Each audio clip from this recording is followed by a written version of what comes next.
नमस्कार। बचपन का एक किस्सा हमेशा याद रहता है। हम लोग जोधपुर में रहते थे और हम तो छोटे थे तब माँ जी ने ये किस्सा बताया, सत्य कथा, सत्य घटना बताई कि उनके यहाँ एक भीख मांगने वाली आती थी। तब ये 1960 के आसपास की बात है, या नहीं उससे भी पहले की, शायद 1954-55 की बातें हैं। तब भारत में बहुत गरीबी थी, बहुत भुखमरी थी, लोग एक वक्त की रोटी के लिए भी तरसते थे।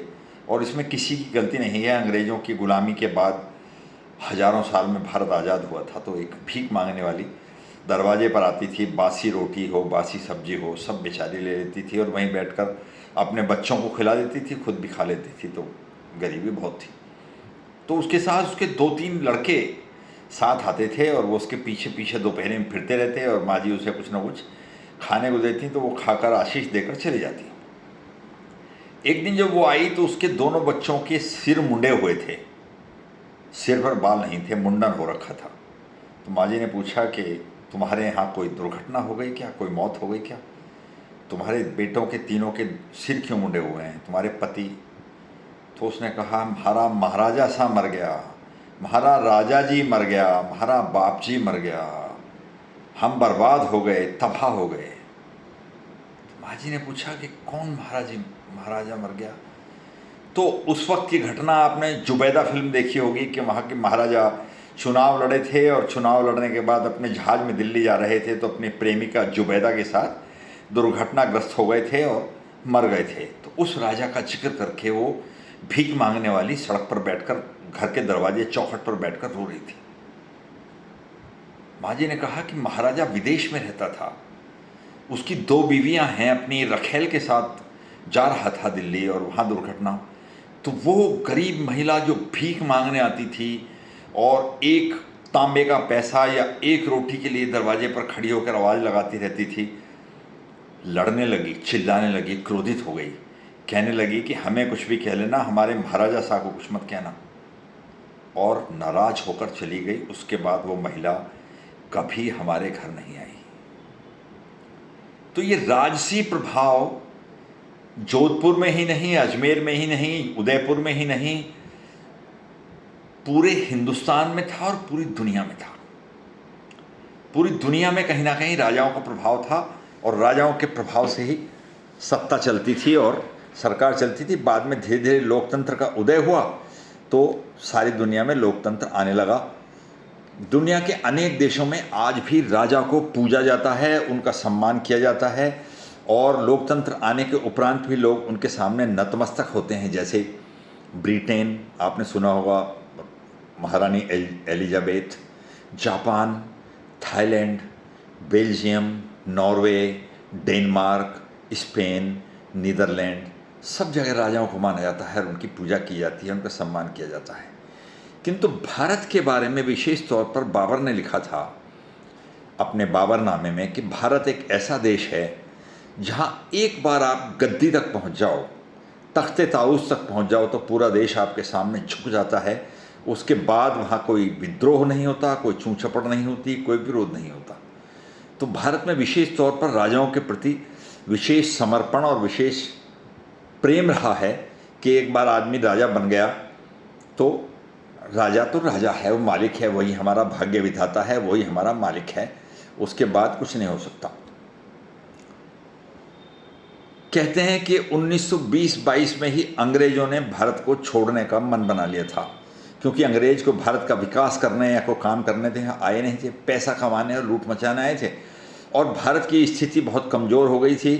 कई लोग कहते हैं कि रेलें बिछाई, सड़कें बनाई, वो सब उन्होंने अपना माल ट्रांसपोर्ट करने के लिए, बंदरगाहों तक पहुंचाने के लिए, वहाँ से ब्रिटेन भिजवाने के लिए बनाया था। द्वितीय विश्व युद्ध में तो उन्होंने भारत का बहुत सारा अनाज अपने सैनिकों के लिए भेज दिया था और बंगाल में भारी अकाल पड़ा था, ये अलग विषय है। तो उस वक्त लगभग 2020-22 में ही मोतीलाल नेहरू को ये आभास हो गया था कि अंग्रेज अब इस देश से जाएंगे। और आभास इसलिए हो गया था कि मोतीलाल नेहरू का अंग्रेज़ों के बड़े बड़े अधिकारियों से संपर्क रहता था। संपर्क इसलिए रहता था कि मोतीलाल नेहरू बड़े बैरिस्टर थे और बड़े वकील थे। विशेष तौर पर वो भारत की रियासतों के मुकदमे अंग्रेज़ों के साथ लड़ते थे। भारत की रियासतें जिनके पास बहुत पैसा था, वो अंग्रेज़ों से अपनी रियासत बचाने के लिए, अपनी संपत्तियां बचाने के लिए मुकदमे लड़ते, और मोतीलाल नेहरू उस क्षेत्र में प्रसिद्ध आदमी थे तो उनसे वो अपने मुकदमे लड़वाते थे। इसलिए उनके अंग्रेज़ों से भी संपर्क रहते थे और यहाँ के राजा महाराजाओं से भी उन्हें खूब पैसा मिलता था, और बीच बीच में वो अंग्रेज़ों के साथ राजा महाराजाओं की दलाली करने का काम भी किया करते थे कि ये संपत्ति तुम्हें दिलवा देंगे, इतने पैसे तुम्हारे लगेंगे। कहते हैं कि अंग्रेज़ अफसर जब इलाहाबाद जाते थे तो उन्हीं के घर में ठहरते थे, और वो ये कहते थे कि ये मोतीलाल का घर मेरे लिए हमारे इंग्लैंड के घर जैसा लगता है, इतनी सुविधाएं, इतनी वहाँ शान व शौकत, और ब्रिटेन की संस्कृति और शैली से वहाँ मेहमानों का स्वागत होता था। तो मोतीलाल को आभास हो गया था कि अंग्रेज़ जाएंगे तो ज़रूर, और जिस दिन जाएंगे उस दिन सत्ता पर कैसे कब्जा किया जाए।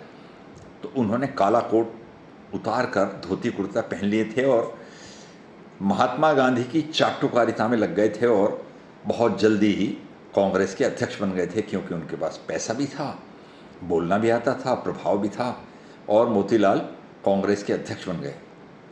अब मोतीलाल की चिंता ये कि मेरी तो उम्र की अपनी सीमाएं भी हैं, उम्र हो रही है, तो कैसे ये सत्ता, ये भविष्य में भारत आज़ाद होगा तो मेरे ही परिवार के पास रहे। तो उन्होंने अपने बेटे को अपने रहते ही, अपने जीवन काल में ही कांग्रेस का अध्यक्ष बनवा दिया था, और कांग्रेस का अध्यक्ष बनने के बाद पंडित जवाहरलाल नेहरू भारत के प्रधानमंत्री बन गए, और प्रधानमंत्री बन गए तो अब ये वंशानुगत सत्ता अपनी जेब में रहे, अपने हाथ में रहे, इसकी चिंता करते हुए उन्होंने अपने जीवन में ही इंदिरा गांधी को कांग्रेस की अध्यक्ष बना दिया था।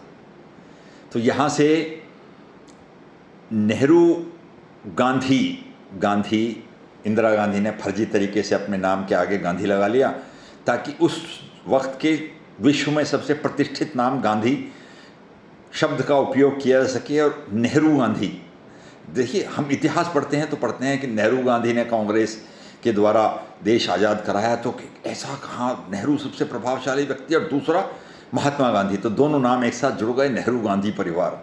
तो इंदिरा गांधी ने एक घेंडी नामक ख़ानदान के फिरोज घेंडी से शादी करके अपने आप को इंदिरा गांधी बना लिया, और उसके बाद उनके संबंध मजबूत बन गए, उनका नाम नेहरू गांधी हो गया। नेहरू जी प्रधानमंत्री बने तो अब लोग कहते हैं कि आज़ादी के दीवाने थे, ये सब फलाना ढिकाना। तो दुनिया में कहीं देखा है कि जो देश सत्ता छोड़कर जाए, वो प्लेट में रखकर किसी आदमी को सत्ता सौंप कर जाए? भागने वाले तो भागते हैं ना, उन्हें फिर क्या मतलब कि किस देश में कौन राजा रहेगा, कौन रंक रहेगा, देश की क्या स्थिति रहेगी। वो व्यक्ति प्लेट में रखकर सत्ता सौंप कर जाए और वो देश का बंटवारा करके जाए, वो भी अपनी मर्जी से, इंग्लैंड से एक आदमी। विषय से भटक जाता हूँ, बात चल रही थी खानदान की, मगर अब विषय ये आ गया कि इंग्लैंड से एक आदमी आया जिसे भारत की ABCD पता नहीं थी, और भारत और पाकिस्तान के बीच में लकीर खींच कर चला गया, और वो सब। खैर, बात बार बार दूसरी दिशा में चली जाती है। लब्बो लुभाव ये है कि अंग्रेज़ों से मधुर संबंधों के चलते गांधी की मेहरबानी से नेहरू देश के प्रधानमंत्री और राजा बन गए, और नेहरू के रहते ही 17 साल तक उन्होंने देश की सत्ता चलाई। और उसके बाद बीच में लाल बहादुर शास्त्री आ गए थे, न जाने कैसे कांग्रेस में कुछ लोग पुराने अपनी प्रभाव चलाते रहते थे, उनकी गलती आ गई थी। कंकड़ आ जाता है ना जैसे खाने में, तो उसको उखाड़ कर फेंक दिया गया, और बाद में इंदिरा गांधी भारत की प्रधानमंत्री बन गई, और नेहरू गांधी खानदान की पीढ़ी की दूसरी शख्स श्रीमती इंदिरा गांधी भारत की प्रधानमंत्री बन गई। शुरू में कांग्रेस के कुछ लोगों ने, कुछ वरिष्ठ लोग थे कांग्रेस के, उन्होंने सोचा कि कांग्रेस तो हमारी है, हमने त्याग बलिदान किए, हम जेलों में गए, हमने लाठियां खाई, सब किया, तो कांग्रेस के मालिक हमें। ये गलतफहमी उन्हें थी के कामराज, निजलिंगप्पा, अतुल्य घोष, मोरारजी देसाई। तो इंदिरा गांधी ने, आखिर इंदिरा गांधी नेहरू की बेटी थी भाई, मोतीलाल नेहरू की पोती थी भाई, इतनी राजनीति तो उन्हें आती थी, बचपन से उस राजनीतिक घर में उसने जन्म लिया था। तो उन्होंने बड़े आराम के साथ इन सारे के सारे लोगों को उखाड़कर पार्टी से बाहर फेंक दिया और पार्टी पर कब्जा कर लिया। वास्तव में इंदिरा गांधी के ज़माने में पहली बार Congress Nehru Gandhi company private limited बन गई थी। इंदिरा गांधी की सत्ता की पहली शर्त ये थी कि जो चाटुकार हैं, जो इंदिरा गांधी की सत्ता को, आधिपत्य को, गुलामी को मानते हैं वो पार्टी में रहेंगे, अन्यथा पार्टी से बाहर चले जाओ। इंदिरा गांधी ने पार्टी पर एक मजबूत कब्जा जमा लिया था, एक मजबूत पकड़ बना ली थी कि एक भी व्यक्ति जो इंदिरा गांधी के किसी निर्णय के खिलाफ एक शब्द बोल जाए, कौन किस प्रदेश का मुख्यमंत्री होगा, कौन राष्ट्रीय स्तर पर मंत्री होगा, कैबिनेट मिनिस्टर होगा, राज्य मंत्री होगा या नहीं होगा, कौन पार्टी का अध्यक्ष होगा, सब कुछ इंदिरा गांधी तय करती थी। और इंदिरा गांधी के शासनकाल में कांग्रेस पूरी तरह Nehru Gandhi company private limited, मेरी जेब में पार्टी, मेरा निर्णय अंतिम निर्णय बन चुका था। तो ये स्थिति बन गई थी। अब इंदिरा गांधी के बाद राजीव गांधी, राजीव गांधी के बाद सोनिया गांधी, सोनिया गांधी के बाद राहुल गांधी। तो ये प्राइवेट लिमिटेड कंपनी के मैनेजिंग डायरेक्टर परिवार के हिसाब से बदलते हैं। जैसे घनश्याम दास बिड़ला थे, फिर कुमार मंगलम बिड़ला थे, फिर और लोग थे। तो इस तरह से कंपनी के लोग बदलते रहे और इतनी ज़बरदस्त मजबूत पकड़ बन गई कि विदेश से आई हुई, अब विदेश शब्द को बार बार कहने का कोई अर्थ नहीं है, मगर सोनिया गांधी ने तो अपनी इतनी मजबूत शिकंजा पार्टी पर, इसको कहते हैं आयरन ग्रिप, पार्टी पर बना ली थी कि उनकी भ्रकुटी किसी की तरफ तन जाए तो वो आदमी राख हो जाता था। राख मतलब राजनीतिक रूप से राख, मिट्टी में मिल जाता था, ख़त्म हो जाता था। उन्होंने तो देश का प्रधानमंत्री भी एक ऐसे नौकरशाह को बनाया कि जो कुर्सी पर भी तब बैठता था जब मालकिन इशारा कर देती थी कि बैठ जा बैठ जा, अब कुर्सी पर, तब वो कुर्सी पर बैठते थे। तो ये हालत हो गई थी। अब ये सारी बातें तो आपको पहले से ही पता है, तो मैंने इतनी लंबी भूमिका क्यों बनाई? लंबी भूमिका इसलिए बनाई, ये कहने के लिए बनाई कि हम बार बार कहते रहे कि कांग्रेस मुक्त भारत, कांग्रेस मुक्त भारत। तो कांग्रेस मुक्त भारत तो हो नहीं पाया, मगर अब मुझे लगता है कि कांग्रेस मुक्त भारत होने की दिशा में अब देश बढ़ रहा है। सोनिया और राहुल गांधी, गांधी शब्द कहते हुए मेरी ज़बान थोड़ा लड़खड़ाती है, क्योंकि गांधी वांधी से तो इनका डीएनए ही नहीं है भारत का, तो गांधी तो क्या होंगे। इनकी पकड़ अब कांग्रेस प्राइवेट लिमिटेड कंपनी से कमज़ोर होती जा रही है, डायरेक्टर कमज़ोर होते जा रहे हैं। वरिष्ठ पत्रकार प्रदीप सिंह के सौजन्य से अगर मैं कहूं तो पहले राज्यवार बात करते हैं, वर्तमान से भूतकाल की तरफ चलते हैं। सबसे पहले केरलम में वर्तमान में चुनाव हुआ है और केरलम में दो व्यक्ति मुख्यमंत्री के मजबूत दावेदार थे। उन दो व्यक्तियों में वीडी सतीशन और सी वेणुगोपाल इस दौड़ में दौड़ रहे थे। आपने देखा होगा कि सभी 5 राज्यों में चुनाव हुए थे और 4 राज्यों के मुख्यमंत्री पहले निर्धारित हो गए थे, मगर केरल का रुका हुआ था। लाख जोर लगाने के बाद भी, राहुल गांधी की मित्रता के उपरांत भी, राहुल गांधी और सोनिया गांधी अपने आदमी वेणुगोपाल को केरल का मुख्यमंत्री नहीं बना पाए। वीडी सतीशन ने स्पष्ट शब्दों में कह दिया कि आपसे जो करा जाता हो कर लो, केरल हमारा है, मुख्यमंत्री हम तय करेंगे। और उनके न चाहते हुए भी आज केरल के मुख्यमंत्री वीडी सतीशन पूरे रौब के साथ बैठे हैं। दूसरा उदाहरण देखिए, कर्नाटक में ये तय हुआ था कि क्योंकि 2 मजबूत शक्तियां आपस में लड़ रही थीं, सिद्धिरमैया और डीके शिव कुमार, तो जब उन दोनों का घमासान चल रहा था और सोनिया गांधी को लगा होगा कि कहीं पार्टी टूट ही ना जाए, तो ये तय किया गया कि 2.5 साल तक सिद्धारमैया शायद नाम है, रहेंगे और 2.5 साल तक डीके शिव कुमार मुख्यमंत्री रहेंगे। मगर जब 2.5 साल पूरा हुआ तो सिद्धारमैया ने ठेंगा दिखा दिया कि मैडम जो आपसे किया जाता हो कर लो, सारे एमएलए मेरी जेब में हैं और पार्टी का मालिक मैं हूँ, मैं ही मुख्यमंत्री रहूँगा।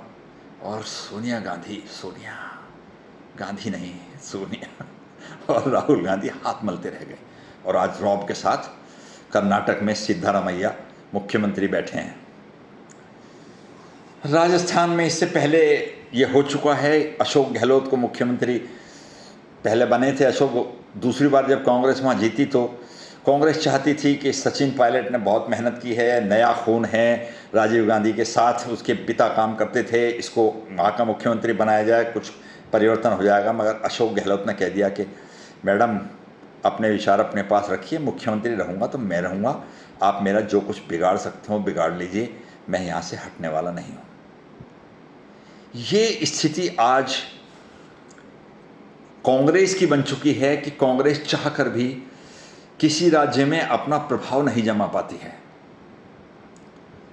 अब हालत कांग्रेस की उन राज्यों में देखिए जहां कांग्रेस का समझौता है, जहां कांग्रेस का किसी पार्टी के साथ कोलैबोरेशन है, जहां उन्होंने कोई इंडी गठबंधन काल्पनिक रूप से बना रखा है, हालांकि उसकी डालियां तो रोज़ टूटती रहती हैं।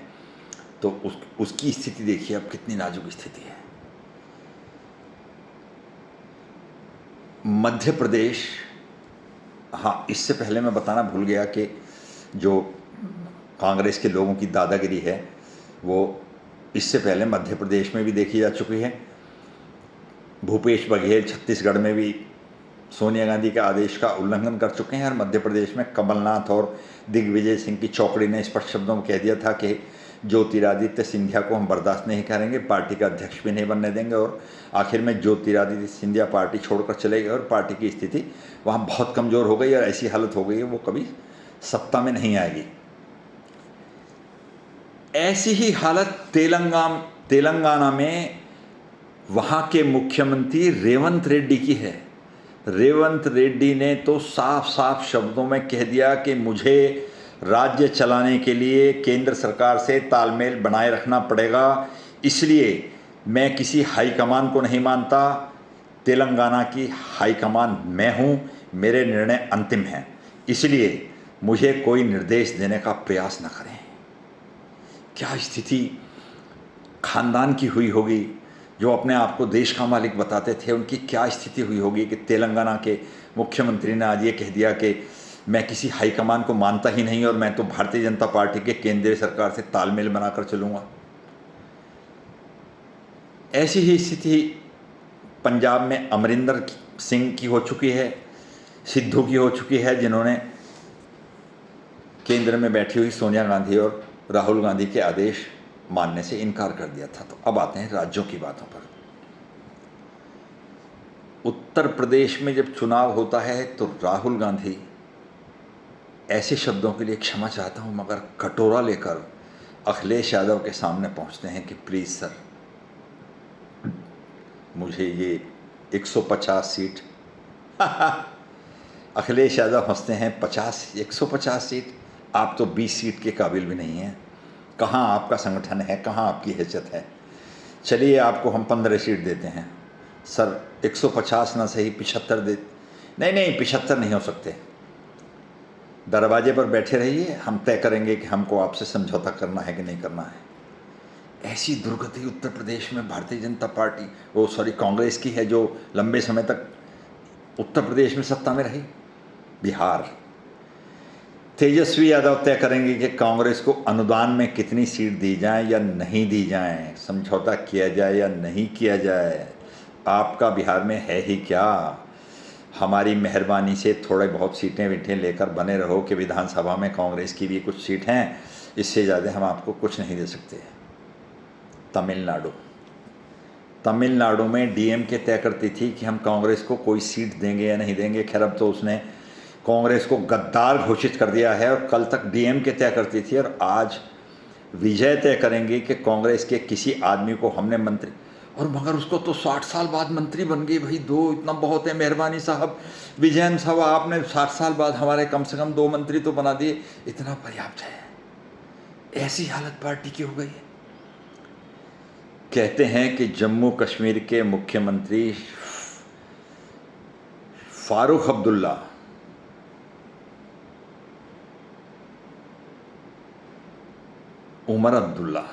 फारूक अब्दुल्ला नहीं, उमर अब्दुल्ला राहुल गांधी का फ़ोन भी उठाना पसंद नहीं करते हैं।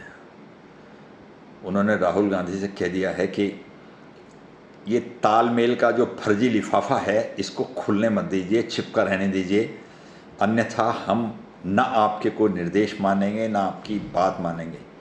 इतना ही नहीं, वो बाकायदा कई बार राहुल गांधी को अपमानित कर चुका है, सोनिया गांधी के आदेशों की अवहेलना कर चुका है कि जाइए आप अपने विचार अपने पास रखिए, कश्मीर में हम तय करेंगे, जो करना है हम करेंगे। ऐसी दुर्गति आज कांग्रेस की हो चुकी है। झारखंड में इससे भी बुरी हालत है। आए दिन अफवाह उड़ती है कि झारखंड का मुख्यमंत्री भारतीय जनता पार्टी से गठबंधन करने का सोच रहा है और कांग्रेस को अधर में छोड़ देगा। मगर कांग्रेस साहब बने रहने दीजिए, भड़म्बा, चलिए हम कहीं ना कहीं साझीदार रहें तो बस ठीक है। जिस पार्टी के आदेश पर कश्मीर से कन्याकुमारी तक पत्ता भी नहीं खड़कता था, आज उस पार्टी की ये हालत बन चुकी है कि राज्य राज्य में भीख का कटोरा लेकर स्थानीय पार्टियों के सामने खड़ी है कि हमारी कुछ हैसियत बनी रहे, हमारे कार्यकर्ता यहाँ खड़े मात्र रहें, हमारी विधानसभा में 1-2 सीटें बनी रहें, इसलिए हमको अपने समझौते में शामिल कर लीजिए। तो कांग्रेस मुक्त भारत बनने के दिन अब दूर नहीं हैं। 2014 में 44 सीट से अगर 2024 में कांग्रेस 99 सीट पर पहुंच गई तो ये मत समझिए कि कांग्रेस कोई बहुत बड़ी उन्नति करने वाली है। कांग्रेस एक खोखला वृक्ष बन चुकी है, दीमक खाया हुआ। एक धक्का देने पर कांग्रेस गिर जाएगी, एक धक्का देने पर कांग्रेस गिर जाएगी और ख़त्म हो जाएगी। नमस्कार।